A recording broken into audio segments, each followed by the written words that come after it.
3002 locomotive নিয়ে 798 Kurigram express আন্তনগর ট্রেনটি Parbatipur junction out করলো এবং পরবর্তী স্টপেজ ডিরেক্ট জয়পুরহাট। মন পছন্দের ট্রেন যদি সামনের দিক থেকে যায় কেমনটা লাগে।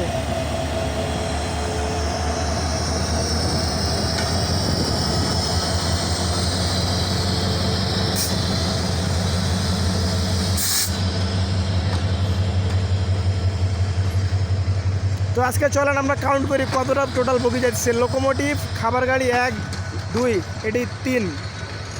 দেখা যাক কতগুলো আন্তনগর ট্রেনটি নিয়ে যাচ্ছে। এটি 4,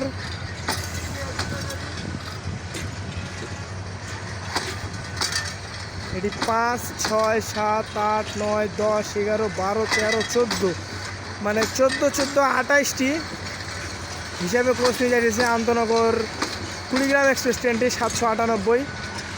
আর লোকোমোটিভ ছিল 3002 এবং আমার সামনে আরেকটা লোকোমোটিভ আসছে, এটি দোলনচাপা।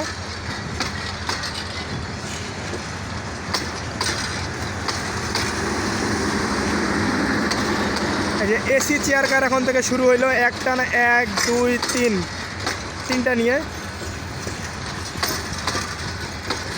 লালমনি, রংপুর, কুড়িগ্রাম, বুড়িমারি, মানে একটা ট্রেনের মধ্যে 4টা নাম দেওয়া রয়েছে এবং লাগেজ ভ্যান রয়েছে পিছনে।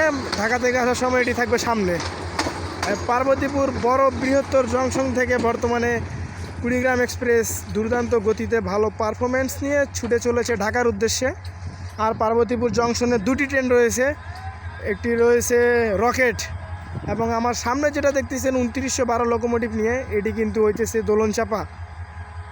তো আজকে যেহেতু আমরা কথা বলেছি বগুড়া পর্যন্ত যাচ্ছি, তো আজকে আমার বগুড়া পর্যন্ত যাওয়ার সাথী হিসাবে থাকতেছে এই যে 2912 লোকোমোটিভ দোলনচাপা এক্সপ্রেস। তো এটি এখন 20 মিনিট দাঁড়াবে। দোলনচাপা আজকে বিলম্বে চলাচল করতেছে, তারপরে রূপসা আসবে, হতে পারে সম্ভবত এখন রকেট আউট দিয়ে দিতে পারে, বর্তমানে কুড়িগ্রাম যেহেতু আউট করছে। তারপরে রূপসা কুড়িগ্রামকে বসা রাখতে পারে না, কুড়িগ্রাম তো পাস যাবে, রকেটকে বসা রাখতে পারে ফুলবাড়ি, তারপরে রূপসা পাস দিবে এবং এই পাশে বগুড়ার উদ্দেশ্যে রওনা দিবে দোলনচাপা এক্সপ্রেস।